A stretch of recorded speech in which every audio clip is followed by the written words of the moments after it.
One Piece chapter 977, after chapter after chapter after chapter of hype and reveals of Denjiro and the Kanjuro as the traitor, and then Jinbei coming back. Just three straight chapters of absolute hype. We're ready to get into the action, to see the finale of Act 3. And Oda is going to deliver, we think he's going to deliver with 977. Instead, he's hit us with some more mysteries. So let's start off with the cover page. We have Lola and Chiffon finally reuniting after their whole ordeal of the little Capone side story, which I kind of enjoyed. You have Grotti getting his shine, fighting off some Marines in Dressrosa. We see a little bit of action in Dressrosa, a place we spent a lot of time in. But you see this family's finally reunited. Not gonna lie, with how hyped the chapters were and the flashbacks and everything, I wasn't paying as much attention to the cover story. At times I was getting lost a little bit because I was kind of just skimming by and then going to directly to the action that Oda was trying to show us. But it's good to finally see these two sisters reunite. One thing I was wondering is this the last we see of the Capone family in the story? Because, you know, as Wano goes on, there's really not that many things left to happen. You have Elbaf, Lodestar, the final island, and then Raftel. And as far as enemies, you have a couple stories to figure out, like Weevil, and we have to meet Vegapunk and stuff like that. A lot of stuff still has to happen. We have to learn a lot more about the history as well. But Blackbeard, Akainu, and the world government, that's literally the three final villains that I could think of off the top of my head.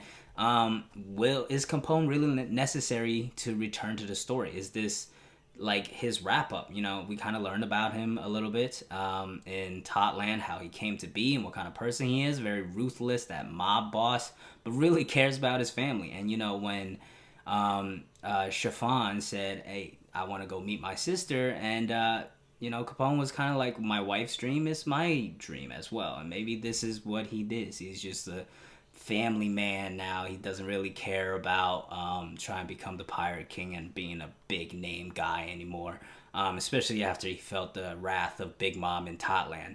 So we'll see. Maybe this is the last we see of the Capone family. I think we'll probably get a few more chapters of the cover story just to see, those two. Maybe it's a nice conclusion. We'll see what happens in the next cover story to really figure out the direction of their future.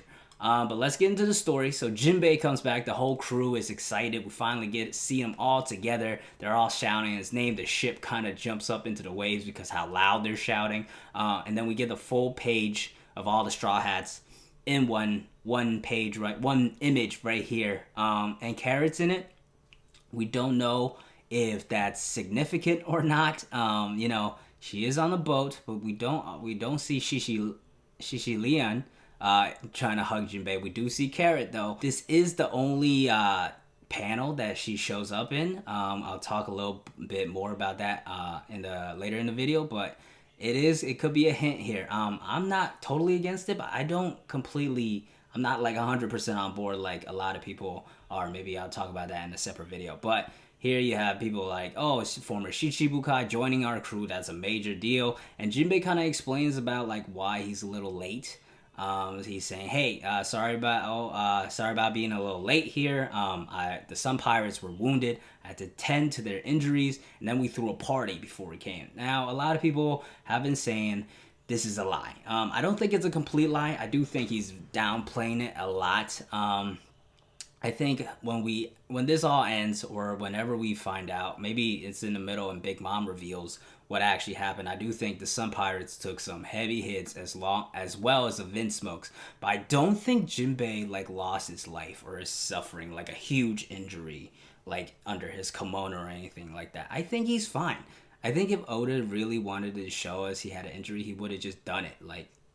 Just show him last chapter when he came back, show an injury. It's but just this whole hiding thing. I think Jinbei is here. He's gonna be the helmsman. His dream is gonna come true. He's part of the crew. He's not gonna lose anything that's gonna hinder him. I think he's just Jinbei in whole, but his friends suffered a lot of losses. And also you have Nami telling Frankie, "Hey, Jinbei is a great helmsman." Frankie's like, "That's awesome. My ship can like be used to its full potential." And then Jinbei kind of introduces himself a little bit, said, "Glad to be with you guys. I think during this arc and in the future we'll get more development with him and interacting with the rest of the crew. Something we just crew interactions as a whole. They've been separated for so long, so many different places. Really excited just to see them as a whole, just like talking, right? And Oda's given a lot of that in this chapter. Right in the next panel, it's like, let's have a toast. Jinbei's here. He's joining our crew here. Let's have a party. But they have to deal with the plan. So Kinemon say, hey, this is our plan. We have Shishi Lian of the Minks. He's going to lead all the Minks. And then you have boss Hyogoro the Flower. He's going to lead all the samurai. So the plan is we have a map of Onigashima here. A lot of people referenced it looks a lot like Marineford. But you know, the cave in the center is not as big. It's just like a very little entrance as opposed to a huge like concave thing like Marineford. But you know, so there's a skull right in the mountain, and then there's a mountain range surrounding the island. But you have a little big front gate that you go to, and then there's like a little like a lake or pond right there in the center that you could either go straight into or you know go around.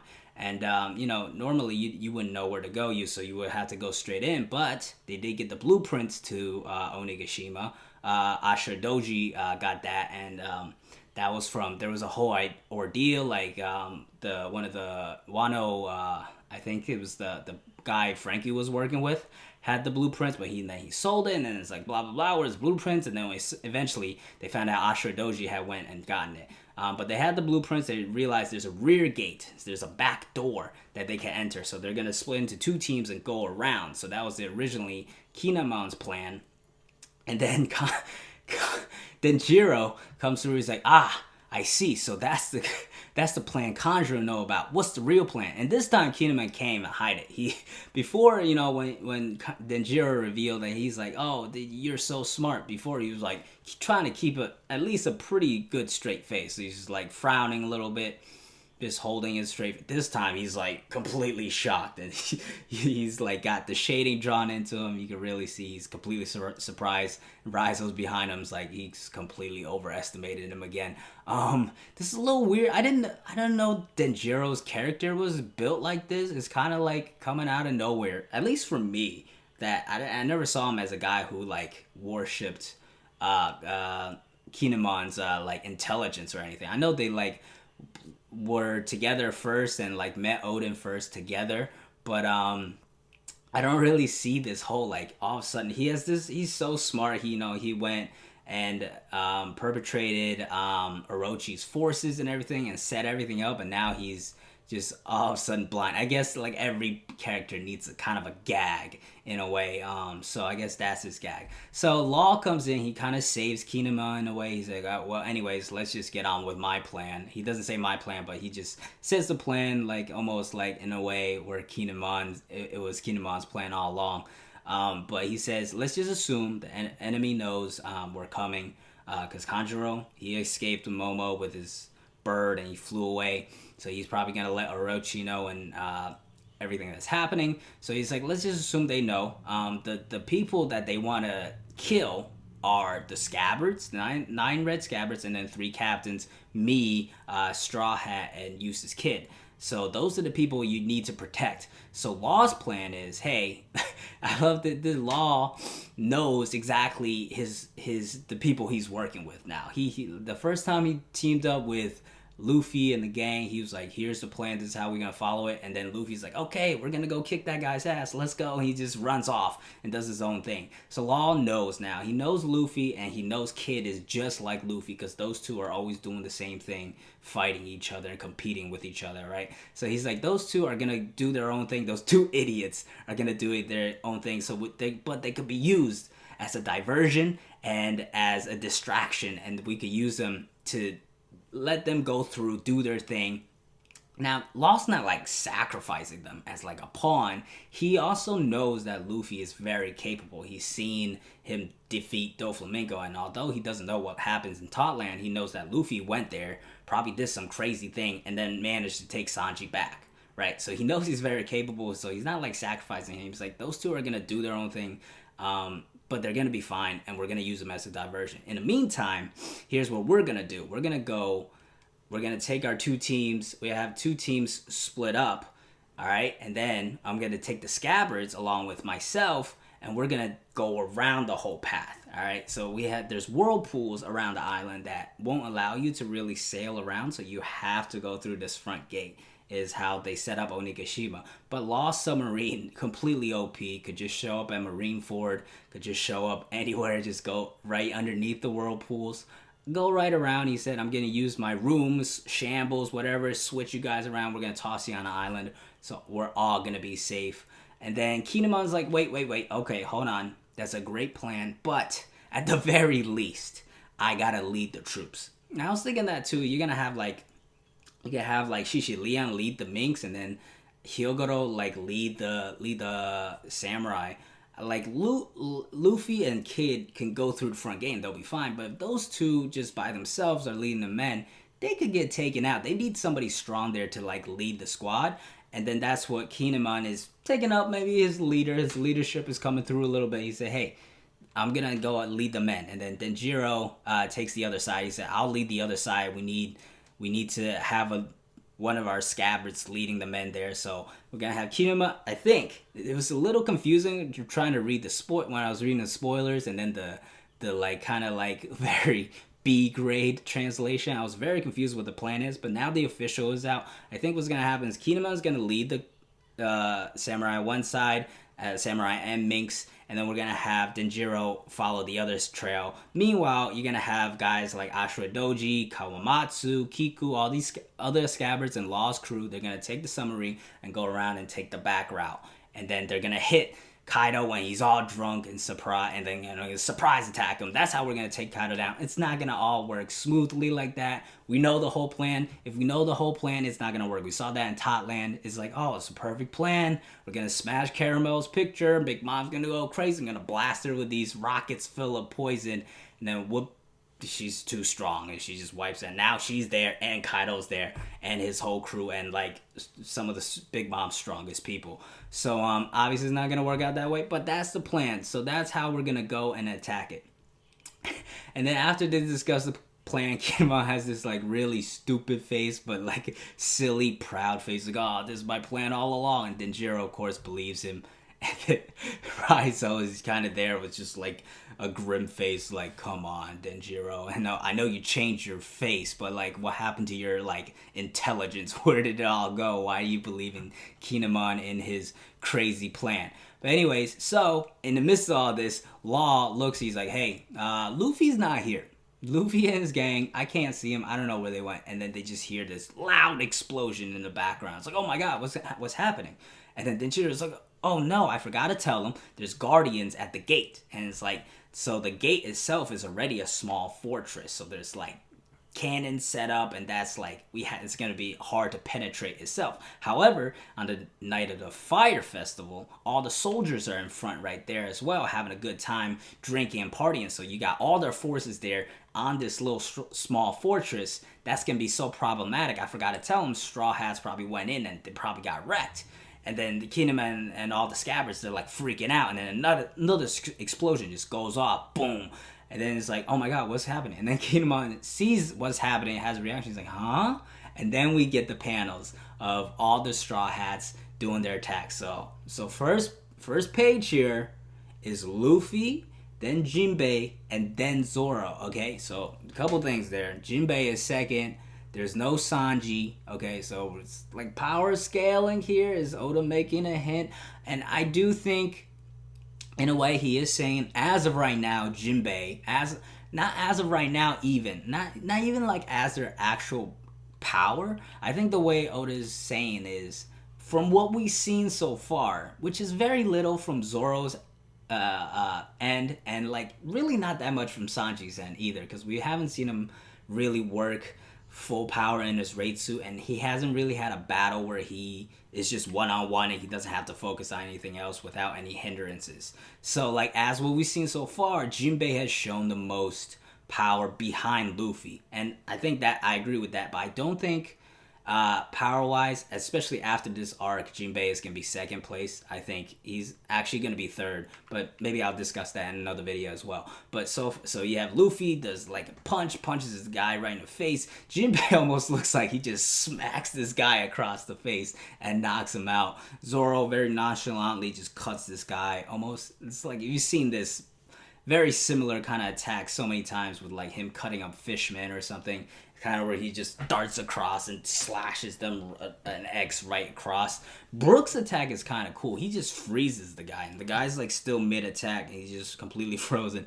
Robin stomps a guy with a big leg, which maybe he kind of liked. That guy might have the best. And then Sanji's kind of nonchalantly, he's like, it's like almost like a ballerina, just kicks one of the guys right in the stomach. Those guys are out, and then you have Frankie shooting his guns, blasting some guy in the air, and of course, our lovely, sweet, weak trio just peeking right in over the corner there, looking there. Now, a lot of people are giving Usopp some crap about this, saying, throwing back one of the images of him saying, I'm not part of the weak trio anymore. Don't worry about it. Now he's there hiding with them. I think this is just a gag. You're going to see them fight some big, not big name guys, maybe the numbers during the actual war.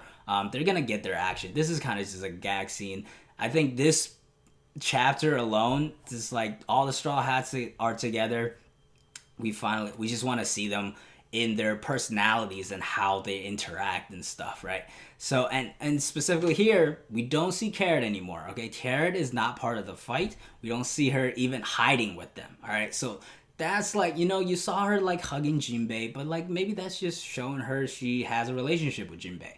And maybe that inspires her to be a pirate like with the Minx later, not necessarily join the crew, because this right here is the Straw Hat crew. We see every single one of them, but there's no Carrot, not even hiding with them. So, I don't know exactly what's going to happen here. And then, of course, you have the weak trios like, good job, guys. Not bad, not too shabby for you guys.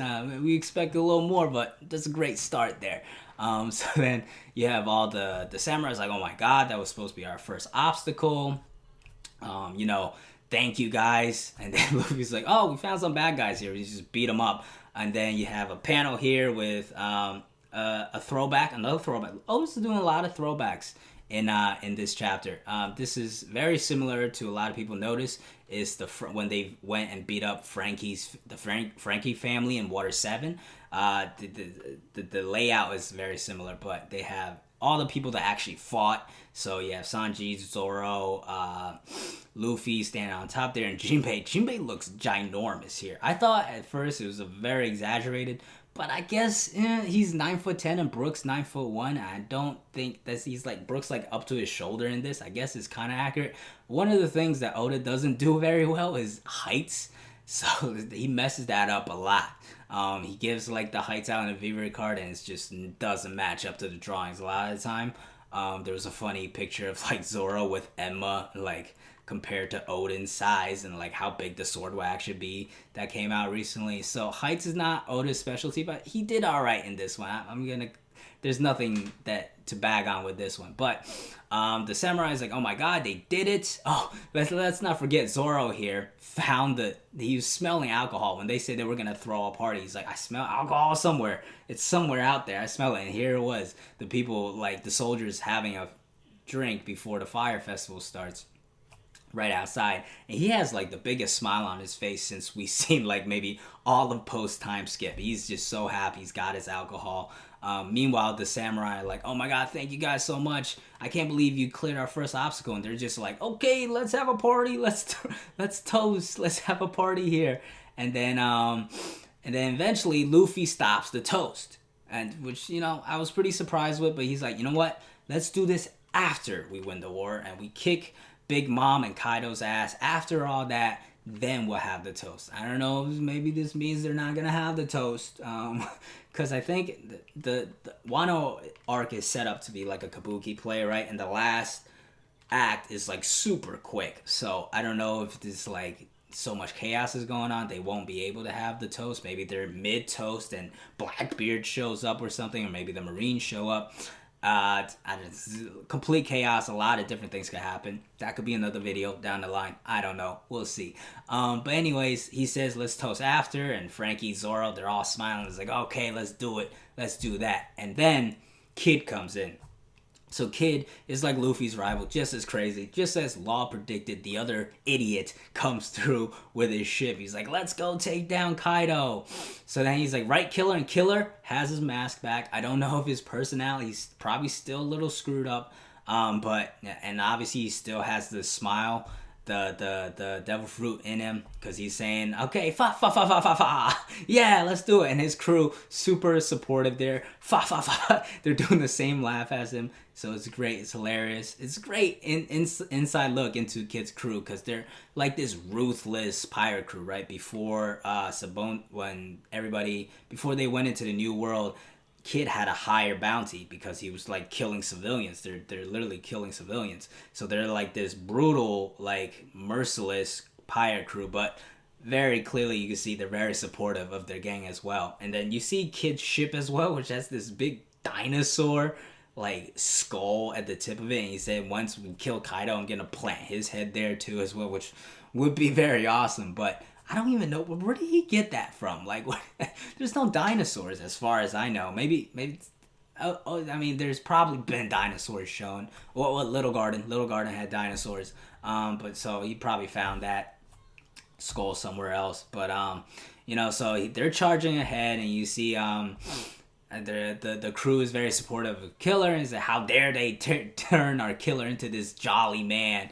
And then Killer's like, hey, stop that, fa fa fa fa fa. And they're all just like fa fa fa fa fa fa. So they're just all laughing with him, very supportive.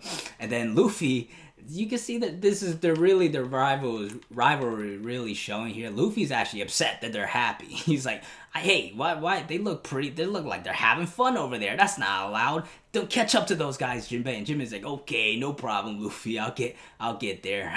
let's go catch those guys. So those guys are charging ahead, and now we know their plan. That's how they do it. That's how they're gonna attack Onigashima. And now we cut away from them onto actually Onigashima. Not a lot of panels here, but we see a lot of information is given to us. First, we see like a silhouettes of them partying. One of the numbers looks like it's theirs, like this big dog-like creature with like spikes popping out into the back of on his back, and they're like, okay, let's drink. And then Orochi's being like creepy. He's like, oh, come closer, probably talking to like some girls, and he's being weird. And then it said the Flying Six, or I didn't know the actual pronunciation, is the Toby Ropo have arrived, all right? So, and then you have Queen as well saying, hey, we don't have enough Oshiruku over here. And Queen also very gluttonous. He said, where is it? And then they're like, yo, you need to calm down because Big Mom wants that thing, okay? And then you have Kaido like kind of drunk. He's like, hey, the big reveal, where is my son? Now, Kaido's son, we're going to have so much speculation of this because especially we're on break next week. But with this, we're really... I think it's a new character. Personally, I think it's going to be a new character, and I think he's going to be relatively young. I don't think it's existing. There's a lot of different theories of who it is. Maybe it's Katakuri or Oven, or maybe all of them. Or Daifuku, because I don't think Katakuri we haven't seen on Wano, and I don't think we've seen Oven on Wano yet either. So it could be Daifuku, could be Bartolomeo, because there's been evidence of like him having like the same like marks as Kaido's men, and like the Baribari no Mi as well is another connection, so we don't know. But that'd be kind of weird, like he knows his son is like a big fan of Luffy, and like he just lets that happen, and he beats up Luffy. So like we don't know. And originally when the spoilers first came out, it was almost it seemed like he said like, I want to introduce him to Big Mom, but what he's trying to introduce to Big Mom is the Toby Ropo, the Flying Six. So those are the people that Big Mom haven't met. So Kaido's son could still very well be somebody that Big Mom has met before. I don't think it's like Katakuri because I don't think the ages line up. I think Kaido is on the younger end, and like Katakuri's already like 48, and like when they were on the Rocks Pirates, Kaido was just an apprentice. So I think he's about 20 years younger than Big Mom, and like Big Mom was 20 when she had Katakuri, so like Kaido would probably been underaged. So I don't think it matches up that well. It's probably a new character, someone to parallel with Momonosuke. That's just my personal opinion. Of course, Oda, you can't really predict the guy unless you're Marco, the One Piece theorist who's predicted many things in the Wano arc. But anyways, we get this last final shot of the kind of the legs. That's all we get of the Flying Six. You have this guy with like very fancy shoes, and then another woman with like heels. They're almost like two business people right up front, right? So those are probably your top dogs. And then you have a guy in his like samurai attire, almost the samurai sandals. I don't know what they're called. They probably have a specific name to them. Sorry for being uncultured, but they're probably the three strong people. And then in the background, you have like three very faint people. The one in the fourth like in order is probably X Drake. You can see the pants. It's definitely X Drake. One of them behind is like page one, and then it's probably another fodder people. I think the Flying Six, in terms of their levels, they're gonna be second tier people to fight. So like people like Daifuku or Perospero, not like a top dog commander to fight. So I think these people are gonna be set up as pretty strong, but for people to fight like the Red Scabbards or Robin or Frankie. I think these people are like, they're going to be set up as strong. This is how Oda likes to balance out power. They're going to show somebody strong and then somebody else fight them. And it's like, oh, they're like a little bit stronger than there. So like that's how, so far in like post time skip, all we have is like Luffy getting those boosts. And I think after this arc, Luffy really has to separate himself by himself, and then his crew has to elevate themselves in a way too. And that's why I think Sanji, Jinbei, and Zoro are really going to be fighting commanders, while you have these second tier guys like supernova level guys like X Drake, and maybe people a little stronger than X Drake, but not by much, not like commander level, but people at that level. And it's going to be a way of showing it's like, hey, Robin and Brooke and Frankie and these guys are at the same level as like these supernova level guys and the like Red Scabbard level. And whereas Sanji and the big three are like commander level, and Luffy is slowly becoming on his way to the Pirate King. I think that's how it's going to be set up in terms of power. But great chapter. You know, we see a lot of Straw Hat action that we haven't gotten for so long. A big reveal with Kaido's son. So much speculation is going to be coming with that. But then, you know, it's going to be another 2 weeks, and then it's going to be like Golden Week after that. So a lot of breaks in between here, which is going to be tough. But, you know, Act 3, I think, is going to be slowly winding down here as soon as they get on the island and take off. Maybe Oda will have like it. And the battle to Onigashima begins after he's finished introducing all the components on both sides. So like the past chapters is kind of like the samurai building their forces up, right? They have Denjiro's on their side now, and they got all their people. Jinbei's back. Those are the forces. Nekomamushi still has to show up. Maybe he'll show up with the Whitebeard Pirates. That could be like a mid battle booster that comes in and helps the samurai push over the edge. It's still a tough fight with Big Mom there and her crew, but now with this chapter and maybe the next couple of chapters, Oda is really showing up the forces on the other side of the battle with Kaido's son and the Flying Six. We'll probably see the numbers a little bit, but he's just showing exactly what the battle is. The numbers, by the way, there's probably 9 of them. It's been explained. Kaido's like whole army is like just a deck of cards. You have like the numbers, the Flying Six, and then you have like Joker was Doflamingo, and Jack, Queen, King, and now Ace could be his son. We don't know. We'll see who it is, but you know, the numbers, I think they're gonna fight. They're gonna be a way of like, they're kind of fodder. I don't think they're gonna be that hard to take care of. There's just gonna be these big monsters that this regular samurai struggle with, and then maybe people like Carrot or Chopper are gonna come in and beat them up with relative ease. I don't think the numbers are gonna be that big of a deal, because if you spend too much time on these one-on-one battles, if the numbers are too hard to take care of, what about like the Flying Six, and then the Commanders is gonna be taking like so long for this battle to be over. And like, I would love a long battle, but I don't think Oda's gonna spend that long on Wano anymore, because it's already almost close to 70 chapters right now. I think a little over 100 is a perfect length for Wano. In the next couple of chapters, like I said, they're gonna set up Kaido's gang, and then Act 3 will probably be over, and then hopefully we get some information on like Boa Hancock and the Reverie and what's going on there, because I'm dying to figure out more of that information. But that's it, chapter 977. What did you guys think? Let me know. Thank you for watching this. More One Piece content will be coming soon. Peace.